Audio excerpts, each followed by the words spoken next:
ولم يضحي فلا يقربن مصلى أو كما قال عليه الصلاة والسلام رواه أحمد। সম্মানিত উপস্থিতি, প্রশংসা আল্লাহর জন্য। সবাই পড়ি আলহামদুলিল্লাহি রাব্বিল আলামিন। দরুদ এবং সালাম বিশ্বনবী মুহাম্মদুর রাসূলুল্লাহ সাল্লাল্লাহু তাআলা আলাইহি ওয়াসাল্লামের প্রতি। জুমার খুতবার আজকের সংক্ষিপ্ত সময়ে আলোচনার বিষয় কুরবানি। এ সম্পর্কে পবিত্র কোরআন এবং সহিহ হাদিস ভিত্তিক গুরুত্বপূর্ণ আলোচনার চেষ্টা করব ইনশাআল্লাহুল আজিজ। কুরবানি শব্দটি এসেছে কুরব শব্দ থেকে, যার অর্থ হচ্ছে নিকটবর্তী হওয়া, নৈকট্য লাভ করা। এটা এমন একটি ইবাদত যে ইবাদতের মাধ্যমে আল্লাহ সুবহানাহু ওয়া তাআলাকে খুশি করা যায়, আল্লাহ সুবহানাহু ওয়া তাআলার নৈকট্য লাভ করা যায়। অত্যন্ত গুরুত্বপূর্ণ একটি সওয়াবের কাজ হচ্ছে কুরবানি করা। আমরা যে কুরবানি করি সেটি মূলত হযরত ইব্রাহিম আলাইহিস সালামের সুন্নাত। যখন আল্লাহ রাসূলকে প্রশ্ন করা হলো, আল্লাহ রাসূল মা হিয়াল আযাহি, এই কুরবানিটা কি, কেন এই কুরবানি? তখন আল্লাহ রাসূল উত্তরে বলেছিলেন, হিয়া সুন্নাত আবিকুম ইব্রাহিম, এটা হচ্ছে তোমাদের আদি পিতা, মুসলিম জাতির পিতা হযরত ইব্রাহিম আলাইহিস সালামের সুন্নাত। মূলত আমরা যে কুরবানিটা করি এটা হচ্ছে ইব্রাহিম আলাইহিস সালামের সুন্নাত। কিন্তু কুরবানির প্রচলন শুরু হয়েছিল হযরত আদম আলাইহিস সালামের সময়ে। আদম আলাইহিস সালামের সময়ে তখনকার সময়ের নিয়ম ছিল জোড়ায় জোড়ায় সন্তান জন্ম নিত। হাবিলের সাথে জন্ম নিয়েছিল লেওয়াজা, আর কাবিলের সাথে জন্ম নিয়েছিল ইকলিমা। নিয়ম ছিল ওই জোড়ার ছেলের সাথে এই জোড়ার মেয়ে, এই জোড়ার ছেলের সাথে ওই জোড়ার মেয়ের বিয়ে হবে। সেই নিয়ম অনুযায়ী আদম আলাইহিস সালাম কাবিলকে বললেন, কাবিল তোমাকে লেওয়াজাকে বিয়ে করতে হবে। মূলত লেওয়াজার চাইতে ইকলিমা বেশি সুন্দর ছিল। কাবিল বলল, না, আমি ইকলিমাকে বিয়ে করব। আদম আলাইহিস সালাম যখন দেখলেন কাবিল বিধান মানছে না, তখন তিনি ফয়সালা দিলেন যে তোমরা দুই ভাই কুরবানি করো, যার কুরবানি কবুল হবে সে ইকলিমাকে বিয়ে করবে। নিয়ম, তোমাদের কুরবানির বস্তুটাকে পাহাড়ের উপরে রেখে আসো, আকাশ থেকে আগুন এসে জ্বালিয়ে দিবে। যার বস্তু জ্বালিয়ে দিবে বুঝতে হবে তার কুরবানি কবুল হয়েছে। যার বস্তু জ্বলবে না বুঝতে হবে তার কুরবানি কবুল হয় না। সম্মানিত উপস্থিতি, এই নিয়মটা যদি এখনো থাকতো, এখনো যদি কুরবানির এই নিয়মটা থাকতো যে মানুষ একটা জায়গায়, ফাঁকা জায়গায় কুরবানির জন্তু, কুরবানির বস্তুটাকে রেখে আসবে, আকাশ থেকে আগুন এসে জ্বালিয়ে দেবে, যার পশু জ্বলবে তার কুরবানি কবুল হলো, যার পশু জ্বলবে না তার কুরবানি কবুল হবে না, এই নিয়মটা যদি এখনো থাকতো, তাহলে এই যে আপনার আমার মাঝে কুরবানির একটা প্রতিযোগিতা, আমাদের মধ্যে কুরবানিটা কিন্তু একটা প্রতিযোগিতা। ও দিচ্ছে 40,000 টাকা দামের গরু, আমাকে তার চাইতে বড় দিতে হবে। আমাকে গ্রামের এলাকার সবচাইতে বড় গরুটা আমাকে কুরবানি দিতে হবে। বাজারের মধ্যে সবচাইতে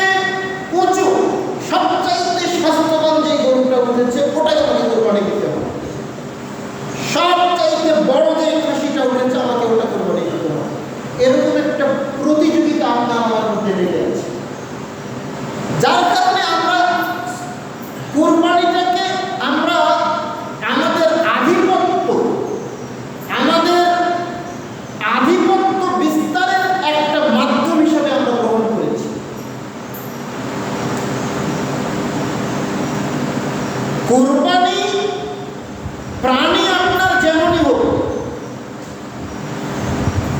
শর্ত হচ্ছে আপনার টাকা হতে হবে হালাল। হালাল টাকায় কোরবানি করবেন, কোরবানি কবুল হবে। হারাম টাকায় কোরবানি করবেন, যত বড় কোরবানি করেন না কেন, ওই কোরবানি আল্লাহর দরবারে কবুল হবে না, কবুল হবে না। তো ওই নিয়ম যদি থাকতো, যেই নিয়ম ছিল আদম আলাইহিস সালামের ওই ছেলেদের সময়ে, যে আকাশ থেকে আগুন এসে জ্বালিয়ে দিয়ে যাবে, ওই নিয়ম যদি এখনো থাকতো, তাহলে মানুষের মধ্যে এই প্রতিযোগিতাটা আসতো। এই যে কোরবানির এই সময়টা যখন আসে, দেখেন না, বিভিন্ন নামের প্রাণী বের হয়। বিশাল বড় একটা গরুর নাম দিয়েছে সুলতান, বিশাল বড় গরুর নাম দিয়েছে, এবার আবার নাম দিয়েছে কি ডোনাল্ড ট্রাম্প। হ্যাঁ, বিভিন্ন ধরনের নাম। এই আসলে এই যে নাম দেওয়া, এগুলো সব বিজয়ীদের। আপনি মুসলমান, আপনি ওগুলোর মধ্যে যাচ্ছেন। আর কোরবানি এটা হতে হবে আল্লাহকে খুশি করার জন্য। কেন আপনি সূরা কাউসার পড়ছেন না?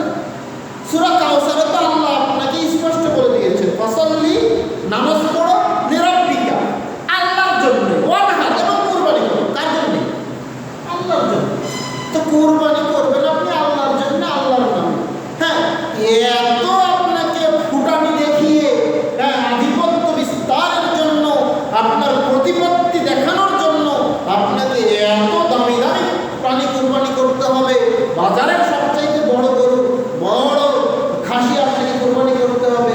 এগুলো হচ্ছে মানুষ দেখানো।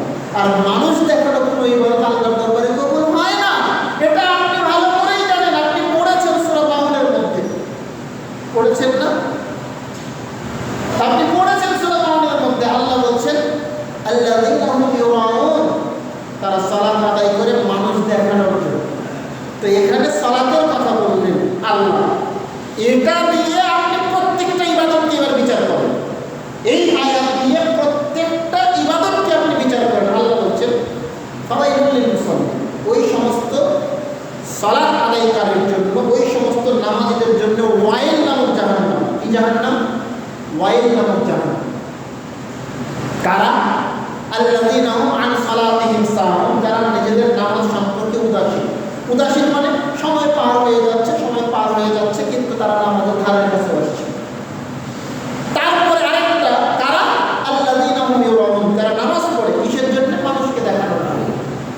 তো এই আয়াতটা আপনি প্রত্যেকটা ইবাদতের জন্য ব্যবহার করেন।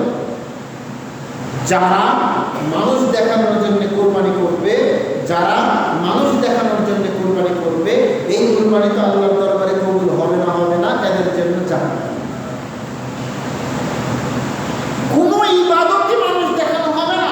আপনি হজ করছেন, আলহামদুলিল্লাহ, হজ করেন, হজ করেন, কিন্তু আপনার হজ যদি হয়, মানুষ আমাকে হাজী সাহেব বলবে, আলহাজ নামের শুরুতে লাগিয়ে দিবে, আলহাজ হবো, এই উদ্দেশ্যে যদি আপনি হজ করেন, আপনার হজ আল্লাহর দরবারে কবুল হবে না, জাহান্নাম। যে কোনো ইবাদত আপনি করবেন, কেন সহিহ বুখারীর ওই হাদিসটা আপনাকে আমি শুনাইছি না? আপনার মনে পড়ে না? কিয়ামতের মাঠে আল্লাহ শহীদকে ডেকে ডাক দিবেন, আয় শহীদ, আসো আসো আসো, তুমি যে দুনিয়ায় শহীদ হয়েছিলে, যুদ্ধ করেছিলে, কেন? ও বলবে আল্লাহ তোমাকে খুশি করার জন্য, তোমার দিন কায়েমের জন্য। আল্লাহ বলবেন কাযাবতা, তুমি মিথ্যা বলছো।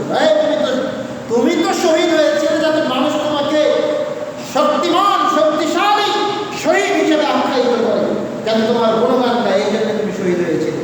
তুমি দুনিয়ার নাম চেয়েছো, ওটা পেয়ে গেছো, আখিরাতে তোমার কিছুই পাবো না। কি করো? ফেরেশতারা ওকে উপর করে ফেলো, টানতে টানতে জাহান্নামের মধ্যে নিক্ষেপ। আল্লাহ ডাক দিবেন এবার দানশীল ব্যক্তিকে, দান করেছে, লাখ লাখ টাকা দান করেছে, হ্যাঁ আসো তো, তুমি যে দুনিয়ায় দান করেছিলে, কেন কেন কেন দান করেছিলে? আল্লাহ তোমাকে খুশি করার জন্য দান করেছিলাম। আল্লাহ বলুন কাযাবতা, তুমি মিথ্যা বলছো। তুমি দুনিয়ায় দান করেছিলে যাতে মানুষ তোমাকে দানবীর বলে, দানশীল বলে, যাতে মানুষ তোমার সুনাম করে, ওটা তুমি পেয়ে গেছো। দুনিয়াতে মানুষ তোমার যথেষ্ট সুনাম করেছে, আজ তোমার জন্য কিচ্ছু নাই। ফেরেশতারা উপর করে ফেলো, টানতে টানতে জাহান্নামের মধ্যে নিক্ষেপ করো। এবার আল্লাহ ডাক দেবেন আলেম ওলামাকে, হুজুরদের, এই আলেম, নাম করা আলেম, দুনিয়ায় অনেক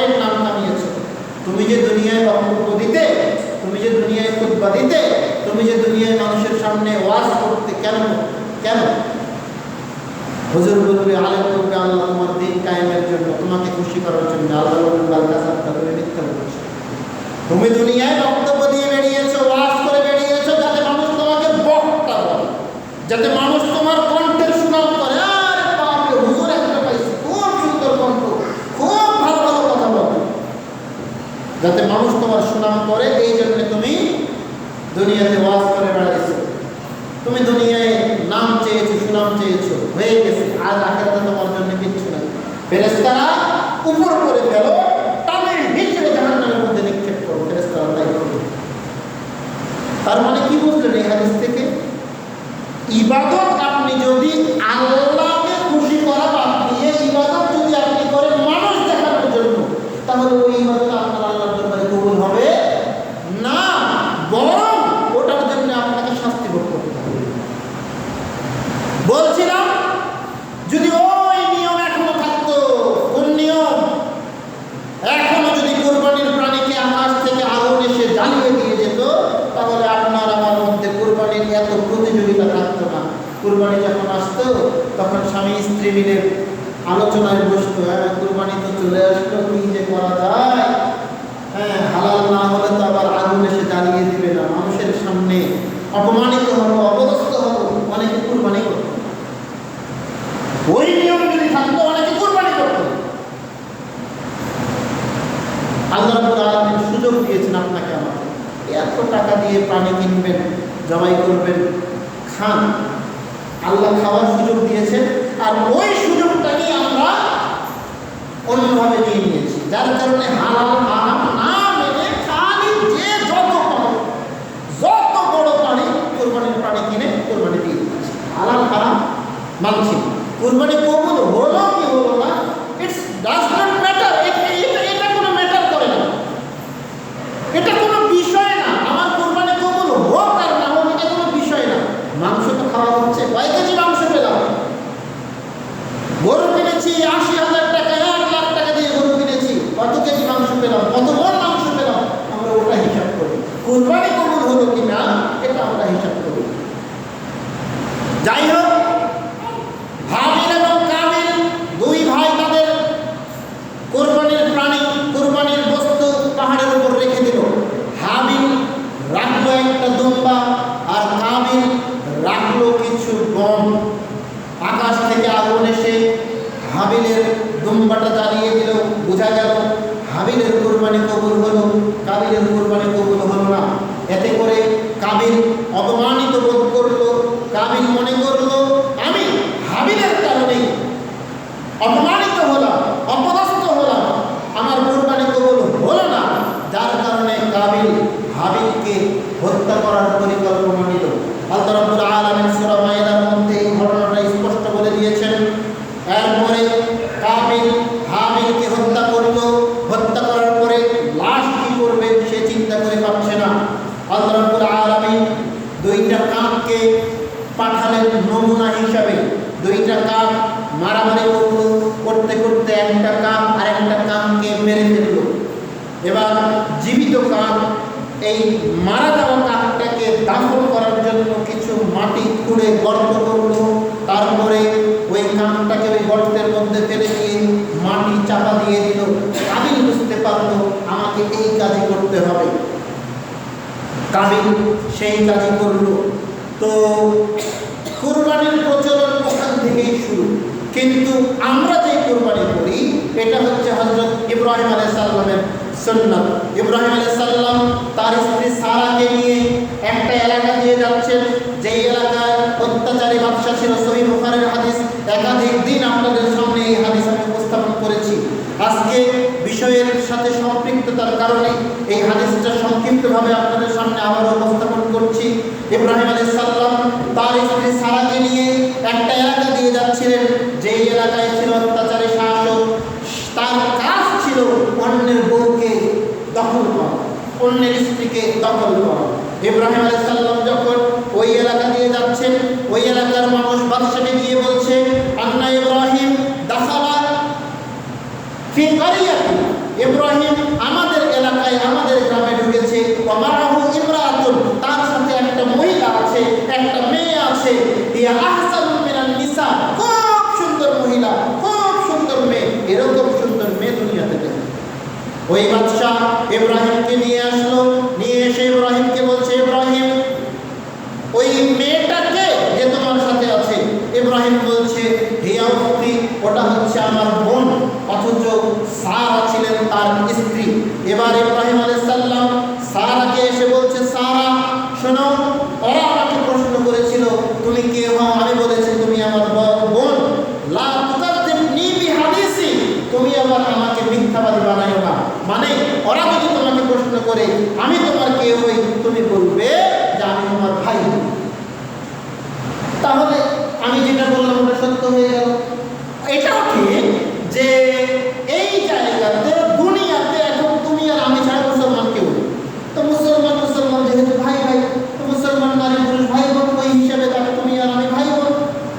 তো ওরা যদি তোমাকে প্রশ্ন করে যে ইব্রাহিম তোমার কে হয়, তুমি বলবে ও আমার ভাই। ওই অত্যাচারী বাদশা তবু মানল না, সে সারাকে নিয়ে ঘরের মধ্যে প্রবেশ করলো। সারাকে যখন খারাপ কাজ করার জন্য সারাকে ধরতে যাচ্ছে, সারা বলছে থামো, আগে উজু করবো, 2 রাকাত সালাত আদায় করবো, তারপরে বাকি কাজ। সারা সুন্দর করে উজু করে 2 রাকাত সালাত আদায় করলেন। আদায় করার পরে এবার আল্লাহর নিকটে দোয়া করছেন, আল্লাহুম্মা, হে আল্লাহ, ইন কুনতা তাআলাম, তুমি যদি জেনে থাকো, আন্নী আমানতু বিকা ওয়া বিরাসূলিকা, আমি তোমার উপরে ঈমান এনেছি, তোমার নবী ইব্রাহিমের উপরে ঈমান এনেছি, আমার ঈমান যদি সত্য হয়, লা তুসাল্লিম আলাইয়াল কাফির, এই কাফের যেন আমাকে স্পর্শ করতে না পারে। সারার দোয়া শেষ হয় নাই, সাথে সাথে এই অত্যাচারী বাচ্চার মৃগী ব্যারাম শুরু হয়ে গেছে, মৃগী রোগ শুরু হয়ে গেছে। দুপ করে মাটিতে পড়ে গিয়ে এমনভাবে হাত পা নাড়াচ্ছে, মনে হচ্ছে এখনই মারা যাবে। সারা বলছে, আল্লাহ, এই লোকটা যদি এখন এইখানে মারা যায়, বাইরে যারা আছে তারা বলবে আমি তাকে হত্যা করেছি, তখন আমাকে আর আমার স্বামীকে আর কারাগারে বন্দী করে ফেলবে। আল্লাহ একে বাঁচিয়ে দেবে, আল্লাহকে বাঁচিয়ে দেবে। ওই লোক, ওই বাদশা আবার সারাকে ধরার জন্য এসেছে। সারা আবার বলছে, আল্লাহ, আমার ঈমান যদি সত্য হয়, আল্লাহ, যদি আমি যদি সত্যি হই আর আমার ঈমান যদি সত্য হয়, এই কাফের জন্য আমাকে স্পর্শ করতে না পারে। দোয়া শেষ হয় নাই, আবার ওই বাদশা হুট করে মাটিতে পড়ে গিয়ে মৃগ রোগীর মতো হাত পা নাড়াতে শুরু করেছে। সারা আবার দোয়া করছে, আল্লাহ, এই লোকটা যদি মারা যায়, বাইরে যারা আছে তারা মনে করবে আমি ওকে হত্যা করেছি। আল্লাহ, এরা তখন আমাকে কারাগারে নিক্ষেপ করবে। আল্লাহ, তুমি আমাকে এখান থেকেও বাঁচাও। আল্লাহ রাব্বুল আলামিন ওই লোকটাকে আবার বাঁচিয়ে দিলেন। আবার একই কাজ করতে গেল, এরকম চলল 3 বার। তৃতীয়বার যখন ওই লোক আবার ভালো হয়ে গেল, ভালো হয়ে যাওয়ার পর বলছে, বাইরে কে আছো, আসো, এই ইন্নাহা শয়তান, এটা তো শয়তান, এ তো ভালো না। মানে এই অত্যাচারী বাদশা এখন সারাকে বলছে এ হচ্ছে শয়তান। মানে ওই যে ধরতে পারে নাই, স্পর্শ করতে পারে নাই, খারাপ কাজ করতে পারে নাই, নিজের কামনা লালসা মিটাতে পারে নাই, যার কারণে এখন ওকে শয়তান বানিয়ে দিল। বলছে একে নিয়ে যাবে, শয়তান একে নিয়ে যাও, আর তাকে একটা দাসী উপহার দাও। তাকে একটা দাসী উপহার দিল, তার নাম হচ্ছে হাজেরা। এবার ইব্রাহিম আলাইহিস সালাম তার স্ত্রী সারা এবং দাসী হাজেরাকে নিয়ে বাড়ির দিকে যাচ্ছেন, ইরাকের দিকে যাচ্ছেন। যেতে যেতে পথিমধ্যে সারা হাজেরাকে প্রস্তাব দিচ্ছে, হাজেরা, দেখো, তুমি তো আমার দাসী, আমাদের কোনো সন্তান হয়নি, আমাদের কোনো সন্তান সন্ততি নেই, দুজনেই বুড়া হয়ে গেছি, তো তুমি আমার স্বামী ইব্রাহিমকে বিয়ে করো। যদি তোমার মাধ্যমে আল্লাহ কোনো সন্তান দেয় আমাদেরকে, তুমি আমার স্বামী ইব্রাহিমকে বিয়ে করো। হাজেরা বলছে, যেভাবে আছি ওভাবেই তো ভালো। বিয়ে করার পরে সংসার যখন হবে, এমনও হতে পারে আমাদের মধ্যে ঝগড়া বিবাদ হতে পারে, ভালোবাসার কম বেশি হতে পারে, যেমন আছে এরকমই তো ভালো। সারা বলছে যে না, তুমি ইব্রাহিমকে বিয়ে করো এবং দেখা যাক আল্লাহ তোমাদের মাধ্যমে কোনো সন্তান আমাদেরকে দেয় না, যেহেতু আমাদের কোনো সন্তান। সারার জোরাজোরিতে হাজেরা ইব্রাহিম আলাইহিস সালামকে বিয়ে করলেন। ইব্রাহিম আলাইহিস সালাম আল্লাহর নিকটে দোয়া করলেন, সূরা সাফফাতের মধ্যে আল্লাহ রাব্বুল আলামিন কোট করে দিয়েছেন। ইব্রাহিম আলাইহিস সালাম দোয়া করছেন, রব্বি হাবলি মিনাস সালিহিন, আল্লাহ একটা সৎ সন্তান দান করো, আল্লাহ একটা সৎ সন্তান দান করো। ফাবাশশারনাহু বিগুলামিন হালিম, আল্লাহ একটা সৎ সন্তানের সুসংবাদ ইব্রাহিম আলাইহিস সালামকে দিয়ে দিল। ওই হাজেরার গর্ভে ইব্রাহিম আলাইহিস সালামের ঘরের প্রথম সন্তান, যার নাম হচ্ছে হযরত ইসমাঈল আলাইহিস সালাম। এবার যেটা হওয়ার কথা সেটাই হলো। ইব্রাহিম আলাইহিস সালাম তার স্ত্রী হাজেরা এবং পুত্র ইসমাঈলকে খুব ভালোবাসতেন, তাদের সাথে সময় কাটাচ্ছেন। আল্লাহ চিন্তা করছেন ইব্রাহিমকে এবার একটা পরীক্ষা করা যাক। সবচাইতে বেশি পরীক্ষার সম্মুখীন হয়েছেন হযরত ইব্রাহিম আলাইহিস সালাম। একটা কথা মনে রাখবেন, যার ঈমান যত দৃঢ়, আল্লাহ রাব্বুল আলামিন তাকে তত বেশি পরীক্ষা করেন। এটা মনে রাখবেন সব সময়। আপনি যদি দেখেন একটার পর একটা বিপদ আপনার লেগে আছে, আপনি হতাশ হবেন না, মনে করবেন আপনাকে আল্লাহ পরীক্ষা করছেন। আর আল্লাহ যাকে বেশি ভালোবাসে আল্লাহ তাকে বেশি পরীক্ষা করেন। এই যে দেখেন ইব্রাহিম আলাইহিস সালাম 80 বছর বয়সে একটা সন্তানের পিতা হয়েছে, 80-90 বছর বয়সে একটা সন্তানের পিতা হয়েছে। ওই সন্তানকে এবার আল্লাহ বলছেন, ইব্রাহিম তোমার স্ত্রী হাজেরাকে আর এই ছেলে ইব্রাহিমকে রেখে আসো ওই মরুভূমি। ইব্রাহিম আলাইহিস সালাম পায়ে হেঁটে ফিলিস্তিনের জেরুজালেম থেকে শুরু করে পায়ে হেঁটে চলে গেলেন কাবা ঘর। এখন যেরকম তখন কিন্তু সেরকম ছিল না, কিছুই ছিল না, ধুধু মরুভূমি ছিল। ইব্রাহিম আলাইহিস সালাম ওই জায়গাতে তাদেরকে রেখে যখন চলে আসছেন, হাজেরা এবার চিন্তা করছে কি ব্যাপার, আইনা দাদা ইব্রাহিম কোথায় যাচ্ছেন, কোথায় যাচ্ছেন আপনি, আমাদেরকে ফেলে কোথায় যাচ্ছেন, কোথায় যাচ্ছেন? ইব্রাহিম আলাইহিস সালাম কোনো উত্তর দিচ্ছেন না, সামনের দিকে হেঁটে হেঁটে চলে যাচ্ছেন, পিছনে ঘুরেও তাকাচ্ছেন। মায়া লেগে যেতে পারে, আল্লাহর আদেশ মানতে হয়তো বা দ্বিধা আসতে পারে, পিছনে ঘুরেও তাকাচ্ছেন না, সামনে হেঁটে যাচ্ছেন। মা হাজেরা বলছেন, আচ্ছা এটা বলো, আল্লাহর হুকুমে রেখে যাচ্ছেন নাকি নিজের ইচ্ছা? আল্লাহর হুকুমে। তিনি বললেন না, হ্যাঁ। একটা কথা খালি বলেছেন, কি বলেছেন? না, হ্যাঁ বলে চলে যাচ্ছেন। মা হাজেরা ওখানেই বসে থাকতেন। আল্লাহ যেহেতু এখানে রেখেছেন, দেখাশোনার দায়িত্ব আল্লাহ। ইব্রাহিম আলাইহিস সালাম কিছু দূর হেঁটে গেলেন, যাওয়ার পরে যখন মনে হলো যে এখন আর পিছনে ঘুরলে তাদেরকে দেখা যাবে না, ওরকম জায়গায় গিয়ে এবার পিছনে ঘুরে তিনি দেখবেন দেখা যাচ্ছে না। এবার 2 হাত আকাশের দিকে তুলে আবার আল্লাহর নিকটে দোয়া করছেন, আল্লাহ এমন জায়গায় রেখে গেলাম যেই জায়গায় মানুষজন তো নেই, কোনো গরু ছাগল, কোনো পশু প্রাণী গাছপালাও নেই। আল্লাহ রক্ষণাবেক্ষণের দায়িত্ব তোমার। আপনি করেছেন কখনো নিজের পরিবারের জন্য দোয়া করেছেন? আপনারা তো দোয়া মানে বুঝেন, ওই হুজুর নামাজের পরে হাত তুলে দোয়া করবে, আপনারা আমিন আমিন বলবেন। দোয়া মানে এটা আসলে নয়। আপনি হাত তুলে আপনার পরিবার পরিজনের জন্য দোয়া করবেন। এই যে দেখেন একটু আগে সারা আলাইহিস সালাম বিপদে পড়েছিলেন, আল্লাহর নিকটে দোয়া করেছেন, আল্লাহ কবুল করেছেন। ইব্রাহিম আলাইহিস সালাম সন্তানকে আর হাজেরা স্ত্রীকে রেখে চলে যাচ্ছেন, আল্লাহর নিকটে দোয়া করছেন, আল্লাহ রেখে গেলাম, দায়িত্ব তোমার। দায়িত্ব আল্লাহ নিয়েছেন না নেন নাই? আল্লাহ দায়িত্ব নিয়েছেন না নেন নাই? নিয়েছেন। রেখে চলে গেলেন। মাঝখানের ঘটনা আমরা সবাই জানি, জমজম কূপ তৈরি হলো, গত জুমায় বলেছিলাম, মনে করে দেখেন। এরপরে দীর্ঘদিন পর যখন ওই ছেলে হাঁটাহাঁটি করতে শিখেছে, দৌড়াদৌড়ি করতে শিখেছে, আব্বা আব্বা আম্মা আম্মা করতে শিখেছে, খেলতে শিখেছে, এবার আল্লাহ রাব্বুল আলামিন চিন্তা করলেন আবার পরীক্ষা করি ইব্রাহিম। কি পরীক্ষা? ইব্রাহিমকে স্বপ্নে দেখালেন তুমি তোমার ছেলেকে জবাই করছো। ইব্রাহিম তার ছেলে ইসমাঈলকে বলছে, বেটা ইয়া বুনাইয়া, হে আমার ছেলে শোনো, ইন্নী আরাফিল মানামি, আমি স্বপ্নে দেখেছি আন্নী আসবাহু, আমি তোমাকে জবাই করছি। ফানজুর মাযা তারা, বলো তো কি করা যায়, তোমার মতামত কি? বেটা তো জানে নবীরা যা স্বপ্ন দেখে সেটাই হচ্ছে ওই মানে কি আল্লাহর আদেশ। এবার বেটা বলছে, ইয়া আবাতি ফাল, আব্বা আপনি ওটাই করেন, মা তোমার যেটা আপনাকে আদেশ করা হয়েছে, মানে আমাকে জবাই করার আদেশ করা হয়েছে, তো ওটাই করেন। সাতাজিদুনি ইনশাআল্লাহু মিনাস সাবিরিন। আপনি কি মনে করেছেন আমি মানবো না? আমি মানবো। আল্লাহ চাই ইনশাআল্লাহ আপনি আমাকে ধৈর্যশীল আপনি যেটা বলবেন আমি ওটাই করব। ফালাম্মা আসলামা ওয়া তাল্লাহু লিল জামিন, এবার ইব্রাহিম আলাইহিস সালাম তার ছেলেকে জবাই করার জন্য মিনা নামক স্থানে নিয়ে গেলেন। দুই পাশে পাহাড়, মাঝখানে সমতল জায়গায় ছেলেকে তিনি উপর করে শোয়ালেন, মুখ পেট নিচের দিকে, ঘাড় উপরের দিকে, ঘাড়ে তিনি ছুরি চালাচ্ছেন কিন্তু জবাই হচ্ছে না।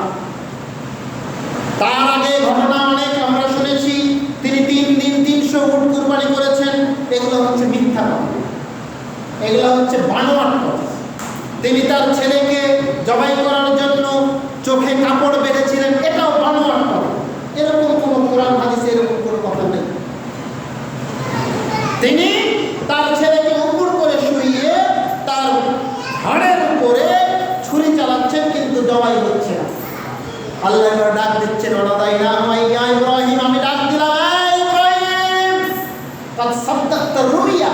আর তুমি তো তোমার স্বপ্নটাকেই বাস্তবায়ন করে ফেলছো।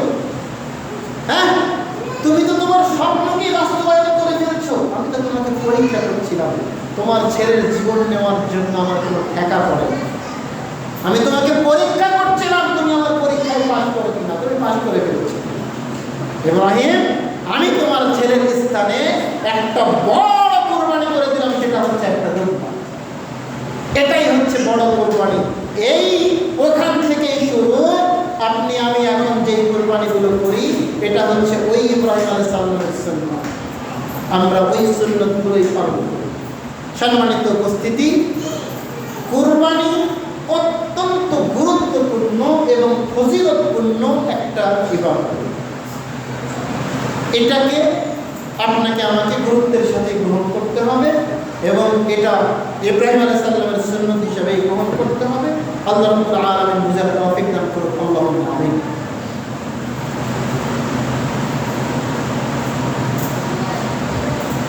আলহামদুলিল্লাহি ওয়াহদা ওয়াসসালাতু ওয়াসসালামু আলা মান লা নাবিয়্যা বা'দা।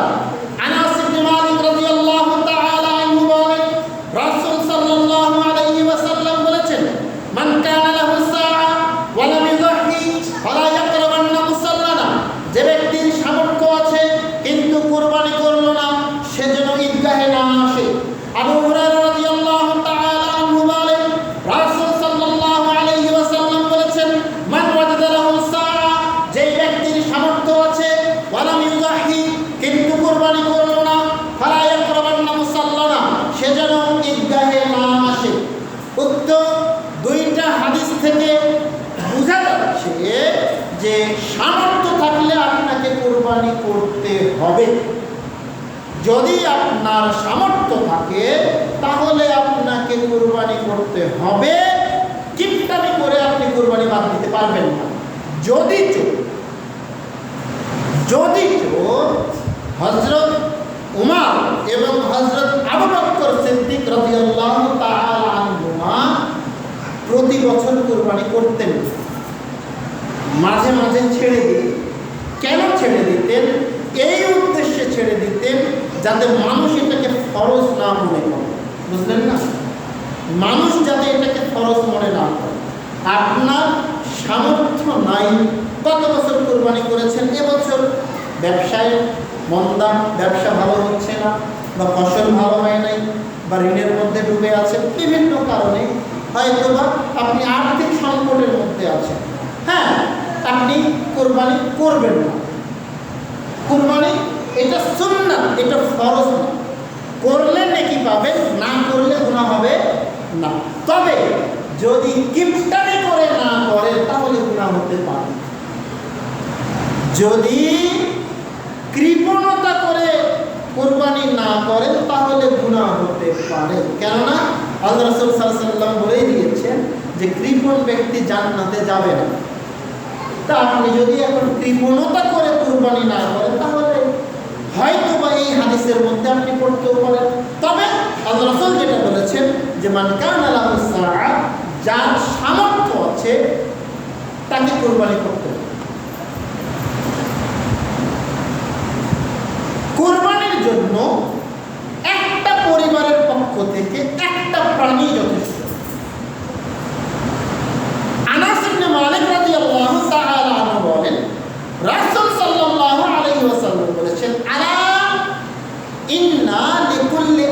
বাইতি ফি কুল্লি আমিন উযহিয়া, প্রত্যেক পরিবারের পক্ষ থেকে প্রতি বছর একটা করে কুরবানি করতে হবে।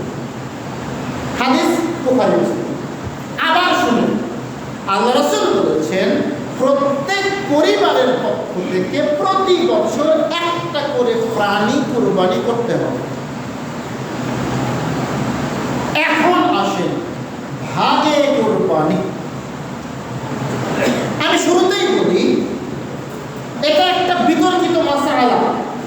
ভাগে কুরবানি, কিছু আলেম ওলামা বলছেন ভাগে কুরবানি করা যাবে, কিছু আলেম ওলামা বলছেন ভাগে কুরবানি করা যাবে না। আমি ওই দলে যারা বলে যে হ্যাঁ ভাগে কুরবানি করা যাবে। তবে এখানে আমি হাদিসের একটা সূক্ষ্ম দিক আপনাকে দেখাতে চাচ্ছি।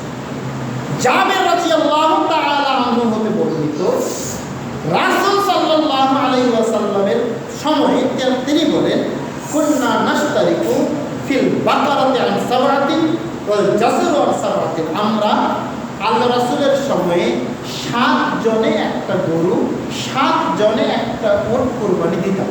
একটা হাদিস। আবার এই ভাষায় আরো কয়েকটা হাদিস আছে, প্রত্যেকটারই বর্ণনাকারী সাহাবী হচ্ছেন জাবের। কিরকম? একটা হাদিস এরকম আছে, কুন্না নাশতারিকু ফি আমিল হুদাইবিয়া। আমরা হুদাইবিয়ার সন্ধির সময়ে, যখন আমরা হুদাইবিয়ার সময়ে মক্কার নিকটবর্তী অবস্থান করছিলাম, মানে এক কথায় মদিনায় ছিলাম, যুদ্ধ করার জন্য মক্কায় উপস্থিত ছিলাম, ওই সময়ে আমরা 7 জন মিলে একটা উট, 7 জন মিলে একটা গরু কুরবানি দিয়েছি। আবার একই ভাষায় আরেকটা হাদিস আছে যে কুন্না নাস্তারিকু ফি সাফারি। ওখানে সফর কথাটা উল্লেখ আছে যে আমরা আল্লাহ রাসূলের সাথে একটা সফরে উপস্থিত ছিলাম, ওই সময়ে আমরা 7 জনে একটা গরু, 7 জনে একটা উট কুরবানি দিয়েছি। এরকম প্রায় 6-7টা হাদিস পরস্পর আছে মুসলিম শরীফে, সহিহ মুসলিমে পরস্পর 6-7টা হাদিস আছে, যেখানে প্রত্যেকটা হাদিসেই কোনো না কোনো সফর বা এরকম কিছুর কথা উল্লেখ আছে। শুধু একটা হাদিসে কোনো সফরের কথা উল্লেখ নেই। মানে 6-7টা হাদিসে বলা আছে যে আমরা, হয় বলা আছে হুদাইবিয়ার সন্ধিতে ছিলাম, অথবা বলা আছে কোনো সফরে ছিলাম, অথবা বলা আছে কোনো যুদ্ধে ছিলাম, ওই সময়ে আমরা 7 জনে একটা গরু, 7 জনে একটা উট কুরবানি দিয়েছিলাম। আর একটা হাদিস শুধু আছে যে আমরা আল্লাহ রাসূলের সময়ে 7 জনে একটা গরু, 7 জনে একটা উট কুরবানি দিয়েছিলাম। তো এই জায়গাতেই আলেম ওলামারা বিতর্ক করছে। কিভাবে?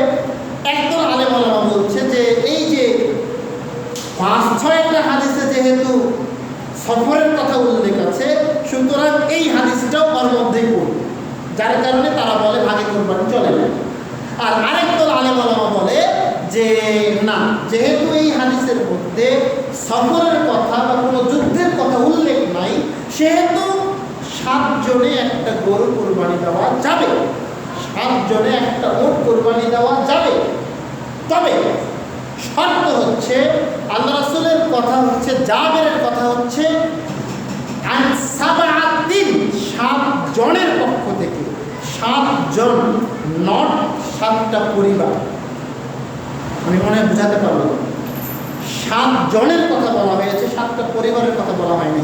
আপনি যখন একটা ভাগ কুরবানি দিচ্ছেন, তখন আপনি কিন্তু ওটা আপনার পরিবারের পক্ষ থেকে দিচ্ছেন। আমি কি ভুল বললাম? মনে করেন যে 7 জন মিলে একটা গরু কুরবানি দিচ্ছেন, মনে করেন 7 জন মিলে একটা গরু কুরবানি দিচ্ছেন। তো এই 7 জন যে কুরবানি দিচ্ছেন, আপনারা তো পরিবারের পক্ষ থেকে ওটাই ধরে নিয়েছেন যে আমার পরিবারের পক্ষ থেকে এই একটা ভাগ, ওর পরিবারের পক্ষ থেকে ওর একটা ভাগ, ওর পরিবারের পক্ষ থেকে ওর একটা ভাগ। এরকম করে যখন আপনি একটা গরুতে 7টা পরিবার ঢোকাবেন, ওই কুরবানি হবে। যখন আপনি ভাগের মধ্যে যাবেন, তখন একটা ভাগ সমান 1 জন। ক্লিয়ার কথা? একটা ভাগ সমান 1 জন। একটা ভাগে কয়জন? 1 জন। আপনি যদি একটা ভাগ কুরবানি দেন, তাহলে ওটা কার জন্য হবে? খালি ওটা আপনার জন্যই হবে। এখন মনে করেন যে হুজুর আমি 2টা ভাগ কুরবানি দেবো, একটা আমার নামে, একটা আমার বউয়ের নামে, দিয়ে দেন, কোনো সমস্যা নেই, দেন, দিতে পারেন।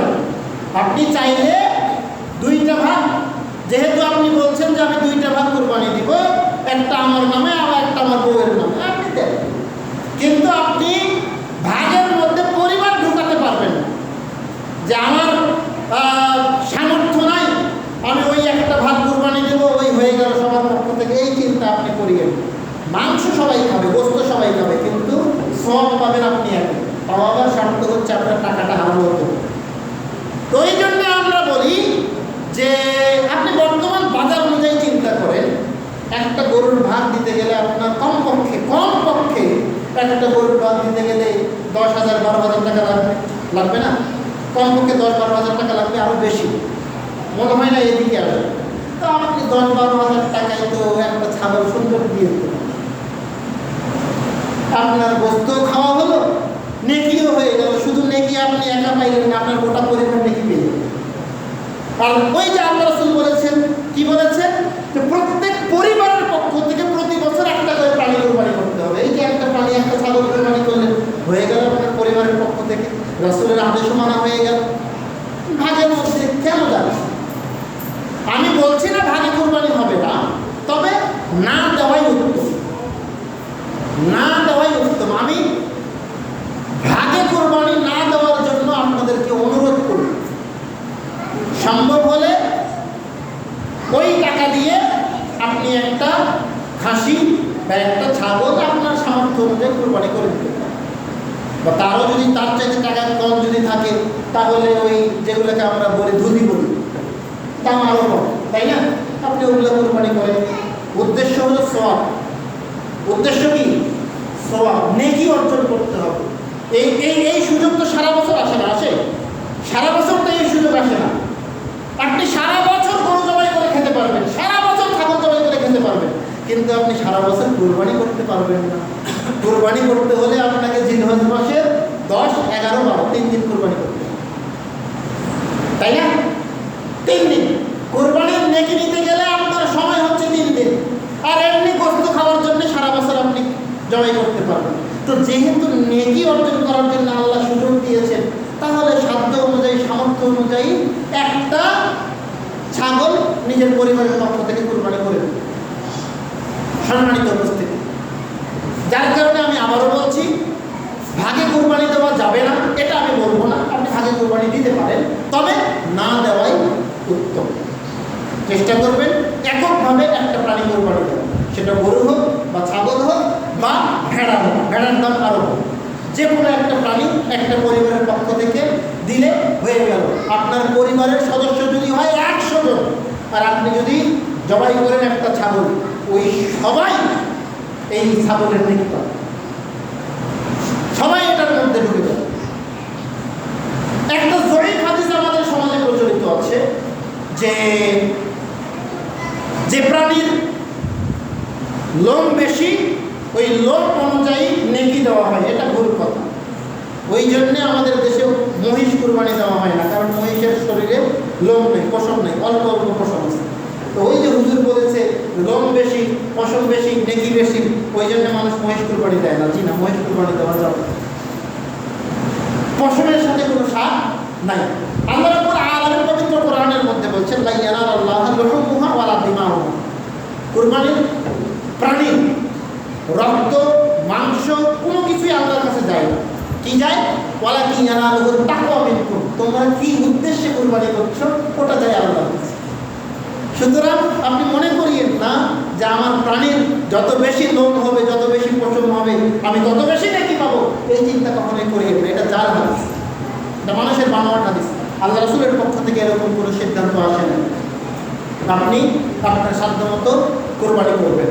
রাসূল সাল্লাল্লাহু আলাইহি ওয়াসাল্লাম বলেছেন, লা তাযবাহু ইল্লা বিল মুসান্না, শোনো, দাঁত ছাড়া কোরবানি দিও। অর্থাৎ কোরবানির প্রাণীর হালাল হওয়ার একটা শর্ত হচ্ছে তার দাঁত হতে হবে, 2 দাঁত 4 দাঁত এরকম বয়সে হতে হবে। দাঁত হয়নি ওই রকম প্রাণী কোরবানি করা যাবে না।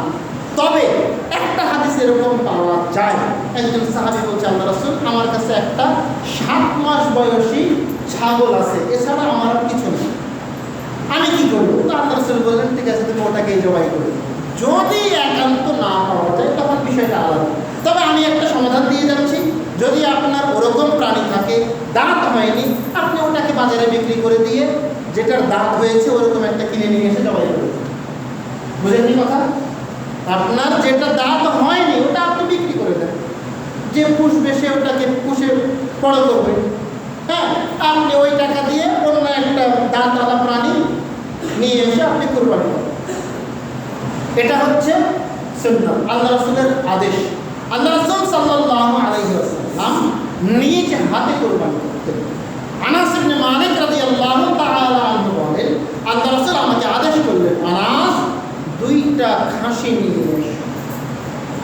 হ্যাঁ, আসওয়াদাইন, কালো। এখন আল্লাহ রাসূল কেন কালো রং পছন্দ করলেন এটা আমরা জানি না, এরকম কোনো স্পষ্ট কথা হাদিসের মধ্যে আসে না। তবে আল্লাহ রাসূল আনাসকে আদেশ করলেন যে তুমি 2টা খাসি নিয়ে এসো, 2টা ছাগল নিয়ে এসো কালো রঙ, দেখে কালো, শয় কালো, মানে ওর শরীরটাও কালো, চোখও কালো, হাঁটেও কালো, তার মানে পাগুলাও হচ্ছে কালো কালো, এরকম 2টা খাসি নিয়ে এসো। আনাস রাদিয়াল্লাহু তাআলা আনহু এরকম খাসি নিয়ে আসলেন। আল্লাহ রাসূল সাল্লাল্লাহু আলাইহি ওয়াসাল্লাম নিজ হাতে ওগুলোকে জবাই করলেন। তো এখানে আরেকটা জিনিস বোঝা যাচ্ছে, আপনার যদি সামর্থ্য থাকে একাধিক কুরবানি করার, আপনি করতে পারেন। এই যে দেখেন, আল্লাহ রাসূল নিজে 2টা কুরবানি করেছেন। এমনও হাদিস আছে যে আল্লাহ রাসূল সাল্লাল্লাহু আলাইহি ওয়াসাল্লাম 100টা প্রাণী কুরবানি করেছেন, নিজে নিজ হাতে 60টাকে জবাই করেছেন। বাকিগুলো যখন আর পারলেন না, হাত ব্যথা হয়ে গেছে, আনাসকে বলছেন, আনাস বাকিগুলো এখন তুমি জবাই করো। এরকম একটা হাদিস আছে। আপনার সামর্থ্য যদি থাকে বেশি করে প্রাণী কুরবানি করার, আপনার যদি সামর্থ্য থাকে আপনি করেন। একটার জায়গায় 2টা করেন, 3টা করেন। শোনেন, আপনার প্রাণী যত বেশি হবে, গরিব মানুষের তত বেশি, তারা বেশি মাংস পাবে। আর কুরবানির মাংস তো আপনি একা খেতে পারবেন না, পারবেন? আল্লাহ সূরা হাজ্জের মধ্যে বলছেন, ফাকুলু মিনহা ওয়া আতিমুল কানি ওয়াল ফাকির। শোনো, কুরবানির প্রাণীর মাংস তোমরা খাও, অভাবী, গরিব, মিসকিন, ফকিরদেরকে খাও। নিজেরা খাবেন, অভাবী, ফকির, মিসকিন, গরিবদেরকে খাওয়াবেন। শুধু যদি নিজে খাওয়ার জন্য কুরবানি করেন, ওই কুরবানি কবুল হবে। আমাদের দেশে একটা প্রচলিত নিয়ম আছে, কি জানেন? কুরবানির আগে এই যে ফ্রিজের দোকানগুলো আছে না, এদের বেচা বিক্রি বেড়ে যায়। বুঝেন নাই আমার কথা? এই যে ফ্রিজের দোকানগুলো আছে, এগুলোতে ফ্রিজ বিক্রি বেড়ে যায়। কেন বেড়ে যায় এটা আপনি ভালো করে বুঝতে পারছেন। মানে ওই কুরবানি করবো আর ফ্রিজের মধ্যে মাংস ঢোকাবো। দেখেন, আপনি ফ্রিজের মধ্যে মাংস ঢোকান, ইসলাম আপনাকে নিষেধ করে নাই। আল্লাহ রাসূলের সময় তো ফ্রিজ ছিল না, তারা লবণ মাখিয়ে রেখে দিতেন। বুঝেন নাই? আল্লাহ রাসূলের সময় ফ্রিজ ছিল না, তারা লবণ মাখিয়ে রেখে দিতেন। আর আমাদের সময় ফ্রিজ আছে, আপনি ফ্রিজে রাখেন। কিন্তু আপনাকে গরিব মিসকিনদেরকে দিয়েই তারপরে খেতে হবে, রাখতে হবে। সম্মানিত উপস্থিতি, আমাদের সমাজে প্রচলিত একটা নিয়ম আছে কুরবানির মাংসকে 3টা সমান ভাগে ভাগ করার, যেটা আসলে হাদিস দ্বারা সম্মত নয়। আমি গত ঈদেও আপনাদেরকে এই কথা বলেছিলাম, আবারও বলছি। দেখেন, আমার দায়িত্ব হচ্ছে আপনাদের সামনে সহিহ হাদিসটাকে উপস্থাপন করা। তো কুরবানির মাংস 3টা সমান ভাগে ভাগ করতে হবে, এরকম কোনো হাদিস নাই। আবারও বলছি, কুরবানির মাংস সমান 3 ভাগে ভাগ করতে হবে, এরকম কোনো হাদিস নেই, এরকম কোনো আয়াত নেই। কি করবেন হুজুর? তাহলে আপনাকে দিব না? জি দিবেন। আপনি যত বেশি পারেন দান করবেন, যত বেশি দান করবেন তত বেশি নেকি, যত বেশি দান করবেন তত বেশি নেকি, যত বেশি দান করবেন তত বেশি নেকি। দান করেন, করতে থাকেন, আপনার সাধ্য অনুযায়ী দান করতে থাকেন। আপনি এখন ওই দান করার সময়ে যারা চাইতে এসেছে তাদের ব্যাগ দেখছেন, ব্যাগটা ঝুলে আছে বেশি, তার মানে আপনি এবার চিন্তা করছেন, আমার তো অনেকগুলো মানুষের মালিক হয়ে গেছে, আমি তো কুরবানি দিয়ে এতগুলো পাই নাই, ও তো ভিক্ষা করে আমার চাইতে বেশি দিয়ে বেশি করে বেড়েছে। যার কারণে আপনি এখন কি করলেন, 1 টুকরা বা 2 টুকরা তাকে দিয়ে দিন। জি, এগুলো চলবে। ও কতগুলো মাংস উপার্জন করেছে এটা ওর ব্যাপার। আপনি বলছেন যে হুজুর ওরা ওই মাংসগুলো বিক্রি করে, করুন। ও গরিব মানুষ, ও সারাদিন ভিক্ষা করে করে যতটুকু মাংস পেয়েছে ও এখন ওখান থেকে বিক্রি করে কিছু খাবে, কিছু বিক্রি করবে, এটা ওর ব্যাপার, এটা আপনার দেখার বিষয় না। আপনি দান করে যাবেন এবং যত বেশি পারবেন আপনি দান করবেন।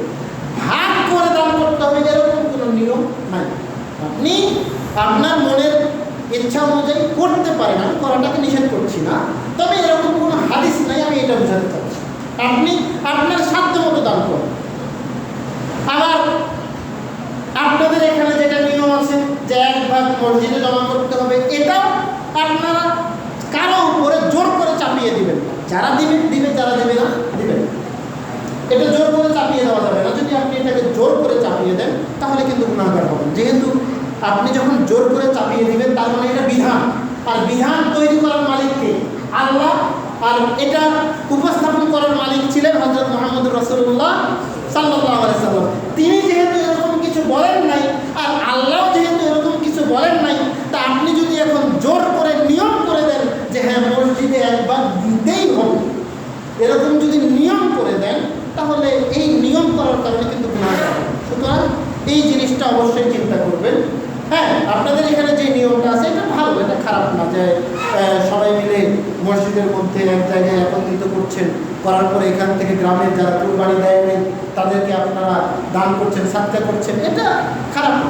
তবে এটাকে বাধ্য করে দিবেন না, এটাকে আপনারা খুশি মনে যে যতটুকু দেবে ওই অনুযায়ী আপনারা এটাকে নেওয়ার চেষ্টা করবেন। আমার কথাকে ভুল বুঝিয়েন না, আমি বিধানটাকে সহজ করে দেওয়ার চেষ্টা করছি। আর কোরবানির মাংস আবারও বলছি, যত বেশি পারেন দান করবেন, যত বেশি দান করবেন তত সব, যত বেশি দান করবেন তত সব। হ্যাঁ, এরকম যেন না হয় যে মাংস হয়েছে 30 কেজি 40 কেজি, ওই 20 কেজি 25 কেজি ফ্রিজের মধ্যে ঢুকিয়ে দিয়েছি, আর 2-4 কেজি 5 কেজি বিলিয়ে দিয়েছি। এরকম মন মানসিকতায় যদি কোরবানি করেন, এই কোরবানি আল্লাহর দরবারে কবুল হবে না। ওই কথাটা মনে রাখবেন। আল্লাহ বলেছেন যে কোরবানির প্রাণীর রক্ত মাংস কিছুই আল্লাহর নিকটে যায় না, যায় কি আপনার তাকওয়া। আপনি কি উদ্দেশ্যে কোরবানি করছেন এটা আল্লাহর নিকটে চাই। আপনার উদ্দেশ্য যদি হয় মাংস খাওয়া, আপনার উদ্দেশ্য যদি হয় কোরবানি করলাম আমি শুধু গোশত খাবো, তাহলে এই গোশত খাওয়ার নিয়তে কোরবানি করলে ওই কোরবানি আল্লাহর নিকটে কবুল হবে না। কেননা রাসূল সাল্লাল্লাহু আলাইহি ওয়াসাল্লাম বলেছেন ইন্নামাল আমালু বিন্নিয়াত, প্রত্যেকটা কাজ নিয়তের উপর নির্ভরশীল। এই কথাটা সারা জীবন মনে রাখবেন। ইন্নামাল আমালু বিন্নিয়াত, প্রত্যেকটা কাজ, প্রত্যেকটা ইবাদত নিয়তের উপর নির্ভরশীল। আপনি কি নিয়তে ইবাদতটা করছেন আল্লাহ ওটা দেখবেন। আপনার নিয়ত যদি হয় এত বড় একটা প্রাণী আমি কুরবানি দিচ্ছি, মানুষ আমাকে দেখবে, আমার প্রাণীটাকে দেখে খুশি হয়ে যাবে, এই নিয়তে যদি আপনি বড় প্রাণী কুরবানি করেন তাহলে ওই নামটাই হবে, সওয়াব হবে না। আপনার নিয়ত যদি হয় আমি কুরবানি করব, সারা বছর মাংস খাবো, সারা বছর গোশত খাবো, এই নিয়তে যদি আপনি কুরবানি করেন ওই নিয়তে আপনি সওয়াব পাবেন না।